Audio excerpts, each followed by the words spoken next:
నిన్న సండే కదా చేపల కూర వండాను. అందులో ఒక 4 ముక్కలు మిగిలినవి. అది ఈరోజు వండుదామని చూస్తే సడన్గా గ్యాస్ అయిపోయింది.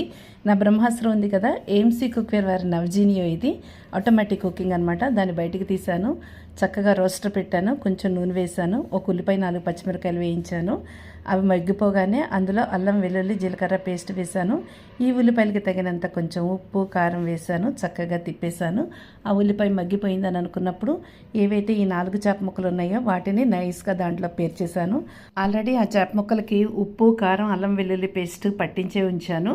5 నిమిషాలు మగ్గిన తర్వాత చక్కగా తిరగేసుకున్న తర్వాత అవి చక్కగా మగ్గాయి. కొంచెం అంటే కొంచెం ఎసరు వేసుకున్నాను.